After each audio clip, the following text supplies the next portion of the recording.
Donald Trump does what Donald Trump always does. Two things. He places himself at the centre of the story rather than the victims or their families or the political questions around it. And he pushes his own agenda. Attacking DEI policies, attacking Joe Biden, attacking Obama, and only Donald Trump could be trusted to bring back safety to the skies. Even just this week, or the last couple of weeks with the Los Angeles fires. Who's he blamed? Gavin Newsom. Everything in Donald Trump world is a zero-sum game. You either win or you lose. I think it's disturbing. Before you watch today's episode, we want to remind you that tickets are on sale for the newsagent's live shows with HSBC UK. We're kicking off our tour at the Birmingham Symphony Hall on February the 17th. Then we're off to the Bridgewater Hall in Manchester on February the 24th. And finally, the Usher Hall in Edinburgh on March the 11th. Head over to Global Player to get your tickets for any of these dates, and the link will be in the description below. We are so excited to see all of you there. Every US president has had to deal with some kind of tragedy. Every US president has had to find those words that will speak to a nation in shock and in grief. We will never forget them, nor the last time we saw them as they prepared for their journey and waved goodbye and slipped the surly bonds of earth to touch the face of God. America was targeted for attack because we're the brightest beacon for freedom and opportunity in the world, and no one will keep that light from shining. All of us can extend a hand to those in need, to remind them that we are there for them, that we are praying for them, that the love they felt for those they lost endures not just in their memories, but also in ours. I ask the nation to pray for them, give the parents and siblings the strength in the darkness they feel right now. And this was Donald Trump yesterday. Do you have a plan to go visit the site or meet with any of the I have a first plan responders? to visit, not the site, because you tell me what's the site, the water? Or to meet with the first responders down there? I don't have a plan to do that, but I will be meeting with some people that were very badly hurt with their families. What do you want me to do? Go swimming? That was the 47th president's response to the first national tragedy of his administration, not even a fortnight old. But that wasn't all either, because Trump decided to use this moment of mourning to go on the offensive, to prosecute his own politics, to politicise a tragedy. Welcome to the Newsagents. It's John. It's Lewis. We're going to start with what happened over the River Potomac on Wednesday night and the shocking news that a passenger plane had collided with an army helicopter. 67 people had died. We're not going to get into the tragedy of it in itself. It is the way that it has been instantly politicised by Donald Trump almost the moment he walked into the briefing room. He had a couple of paragraphs written down about, the unity of the American people, but then he went off on one, attacking DEI policies, attacking Joe Biden, attacking Obama, and only Donald Trump could be trusted to bring back safety to the skies. It was extraordinary, a word often used about Donald Trump. It was also jarring at a time when 30 or so bodies were still in the icy waters of the Potomac River waiting to be recovered. Yeah, and this was no unlike maybe some previous Trump controversies. This was no off-the-cuff comment, because Trump followed his remarks in the briefing room by signing an executive order in the Oval Office directing a review of, quote, problematic and likely illegal decisions with regards to hiring policy for air traffic control and civil aviation by the Biden and Obama authorities.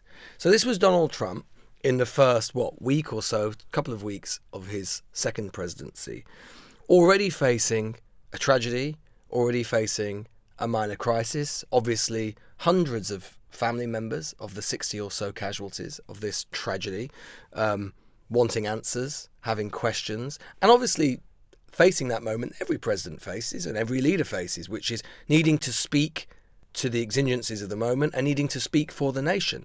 And what does Donald Trump do? Donald Trump does what Donald Trump always does. Two things. He places himself at the centre of the story rather than the victims or their families or the political questions around it. And he pushes his own agenda. And although it was breathtaking, in one sense, it is part of a pattern we've seen before. But it's Donald Trump as consoler-in-chief, which is a role he does so badly. You know, Lewis, you and I have talked about him at Trump rallies, where he is entertaining, he's pugnacious, he's spoiling for a fight. He kind of got all the armoury that has the audience eating out of his hands. But when it's consoler-in-chief and you're just saying, this is a terrible time for America and we've got to bind our wounds, or whatever it is you've got to say, we come together as a nation in prayer or whatever, he can't just leave it at that. He went off speculating. Now, it may be that they will find that a DEI hire who was inadequate, and he talked about dwarves at one point in the briefing, that a dwarf was responsible who had a low IQ, and that was why the helicopter crashed into the plane. Maybe. I would bet you it wasn't that.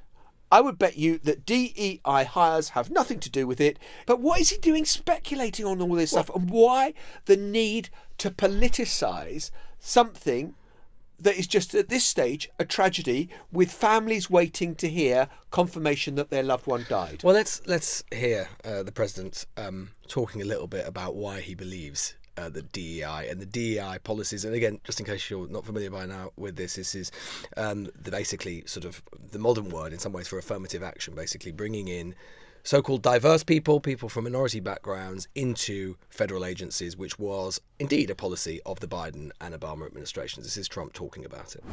That's why I'm trying to figure out how you can come to the conclusion right now that diversity had something to do with this crash. Because I have common sense, okay? And unfortunately, a lot of people don't. We want brilliant people doing this. This is a major chess game at the highest level. When you have 60 planes coming in during a short period of time, and they're all coming in different directions, and you're dealing with very high-level computer work and very complex computers. And one of the other things I will tell you is that the systems that were built, I was going to rebuild the entire system, and then we had an election that didn't turn out the way it should have. 2020 election lie just into the mix there. But John, you talk about why he's a bad consoler-in-chief. Well, there's two reasons, isn't there? One is he's got no empathy. We know that about Donald Trump. He is incapable of empathy. The other reason is because it is his mode of politics, right? He is someone who consistently needs to do two things. He has to place himself at the centre of the story. You know, normally with a story like this, the president, if we think, you and I have made plenty of TV news packages on stuff like this. Normally the leader's response might be, about 2 minutes in to the package, because, you'd have the families, you'd have the footage you've got the site, all of that piece to come, and then you'd have a pretty perfunctory thing from the president or prime minister or whatever happens to be. No stone left unturned. We're going to investigate this fully. Our hearts are with the victims. Full tragedy, full sympathy to all the victims, hearts and minds, etc., perfunctory stuff. But of course, with Donald Trump, he has to be at the top. He has to be at the centre. He has to be actually at the heart of each and every story. And on top of that, his is a politics of constant, persistent, endless aggression. And so he does not waste an opportunity to prosecute his political case, no matter how bad the tragedy. And although it was clear from the reaction of the White House reporters, who have seen a thing or two when it comes to unexpected reactions from Donald Trump, this clearly took their breath away. But it was part of a pattern. And I was thinking back and looking back, you look back to, for example, go back to COVID itself. He very, very rarely ever talked about the human tragedy of it. Instead, he focused on, whether it was China's fault or Obama's fault or Fauci's fault or, federal regulators' fault. Even just this week, or the last couple of weeks with the Los Angeles fires. Who's he blamed? Gavin Newsom, or Newscum, as he calls him. So, exactly. So I think there is something different. It's not just about him being at the centre of the story. It is about him needing to blame somebody, because everything in Donald Trump world is a zero-sum game. You either win or you lose. And if you don't say anything, so if he doesn't blame somebody, the danger is, in Donald Trump's head, that he will get blamed. This happened on his watch. And we all know where the buck stops in American presidents. It stops on the White House desk, in the Oval Office, on the Resolute desk. And Donald Trump would have been worried that unless I've got someone to blame, people might start blaming me. I mean, the fact of the matter is, quick quiz question here for Lewis Goodall. When were the new regulations for the FAA introduced? It didn't happen to be when Trump was first in office, did it, John? 2019, did he make any adjustment to those regulations? I would have thought not. I can't imagine he was terribly across them. No, of course not. But now he comes in and says it's Pete Buttigieg and has a go after him. And I assume maybe this is the reason the FAA, which is overseen by Secretary Pete Buttigieg, a real winner. That guy's a real winner. Do you know how badly everything's run since he's run this Department of Transportation? He's a disaster. He was a disaster as a mayor. He ran his city into the ground, and he's a disaster now. He's just got a good line of bullshit. This is, again, there are bodies still in the Potomac River, and there are relatives waiting to hear confirmation that their loved ones died. And he is talking about Pete Buttigieg's bullshit. I mean, Buttigieg fired back very swiftly and said that the president's comments were despicable and that he should be leading, not lying. But Donald Trump wants to have it on the record that it was nothing to do with him. Look the other way. Look at Joe Biden. Look at Barack Obama. Look at Pete Buttigieg. Don't look at me. I know it happened on my watch, but you can't blame me for it. And it's like you say, John, look, as there always with Trump, there is always a kernel of something that he's getting at, right? And it is true to say that there were, Biden and Obama era regulations, and not just for, air traffic control and so on, for the whole of the federal government, where obviously they were pushing diversity and diversity hires, what, as I say, used to be called affirmative action, very hard. Some people have in the past questioned whether that's appropriate for certain highly skilled agencies and so on, like air traffic control. That said, as air traffic control has been very clear about, whoever works for them and whoever is in those positions have to be completely qualified. So there's no real question around that. But let's just say in some hypothetical world where some report came back and said, well, this was an element of this. I think it's very unlikely. But fine, that report comes back. But what you don't do is hours after the actual incident itself, prejudge it. I mean, imagine, for example, now, if that report were to come back and say that DEI was an element, no one's going to believe it because of Trump. And likewise, if it does come back and say, actually, this was, something to do with the helicopter or whatever it happened to be, it was a technical problem or whatever, pilot failure, whatever, Trump will doubtless rubbish it. He'll say that's not true. He'll say it's about DEI. So what Trump has done is instantly invalidate, either way, whatever that report comes back with. Because, as we know, pretty much on his side of the aisle, and certainly his most ardent followers, and Fox and that whole media environment, they will just take his lead. And they'll either say it is a cover-up or they won't. Trump can be so hubristic as well. I remember at the beginning of 2019, he put out a tweet. 2018, there was not one civilian passenger death anywhere in the world on an aircraft. And Trump took the credit for it. Now, where, how, can anyone explain to me why Donald Trump had anything to do with the fact that no planes fell out of the sky that year? No.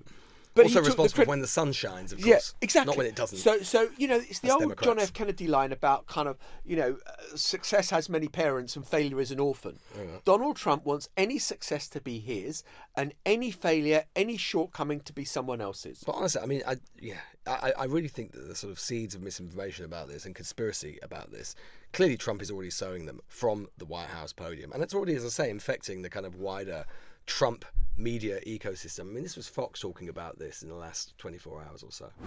Took a lot of heat today, that's to put it mildly, for bringing up the issue of DEI when, the folks out there were saying, we just need the controller-in-chief. We need information, not speculation.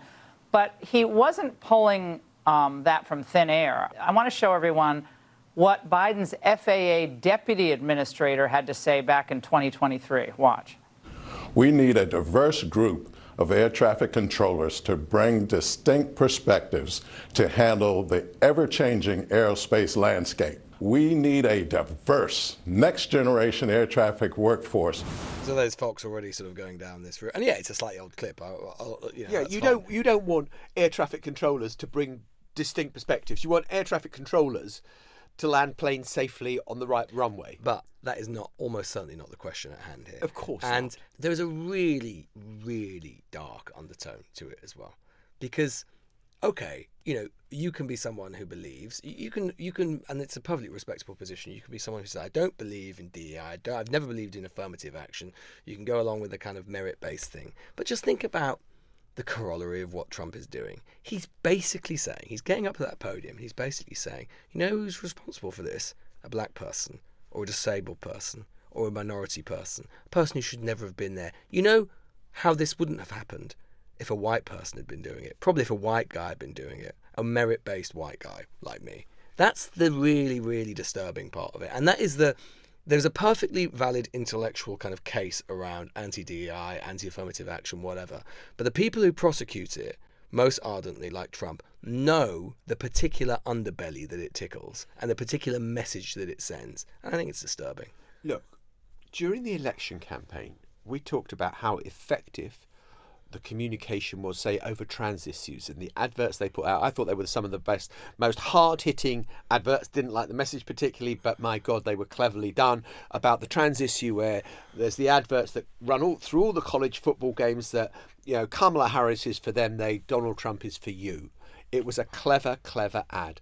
And that hit home, and it did them very well. That is in campaign mode. He is now back as the president. He's not the insurgent. He has got the keys to the office. I say this was misjudged. I say it was jarring what he said, and I've been wrong about Donald Trump many times, and he's been wrong about you. Well, he called me a beauty, and that was right. I do think though that the bulk of American people listening to that news conference yesterday would have thought, holy crap, what are you on? Yeah. And of course you've got the ciphers on Fox News doing what they do of kind of rallying to and the Musk Trump flag. They're all there. They're all doing their bit for him. But I kind of thought what was telling was all the other people, from the Transportation Safety Board, all the rescuers, all the kind of first responders, just saying, whoa, let's investigate this. Let's not make any judgments at all at this stage. Yeah, of course. I do think there is the real danger of overreach by them. They have been power drunk. Yes. The last 2 or 3 months, since early November, since they won, obviously that stunning victory in lots of ways, albeit and also a narrower one than perhaps they've been letting on. And they, I think, have massively overestimated their political reach. And moments like this crystallise our actual real problem, because yes, his base will always support him and that's who he listens to, but ultimately there are going to be more moments like this, and the more ill-attuned he seems, the more political capital he burns through. Exactly. This time 4 years ago, I went with Biden to his first presidential town hall meeting in Milwaukee. It kind of was a clarifying moment for me, where Biden is engaging with the people in the audience and saying, well, where are you from and what happened to your son and how has he overcome that and what is... That was Biden at his best, the empathy bit. Yeah. Biden was good. And I suddenly thought of the distinction. Biden loves people, Trump loves a crowd. Trump needs a crowd. Trump needs to fire up. He needs anger, he needs fury, he needs to engender that. And when you're president and when there's been a disaster, like a passenger plane crashing into a Black Hawk Army helicopter, you need empathy, and he can't do it. The Newsagents. This is a Global Player original podcast.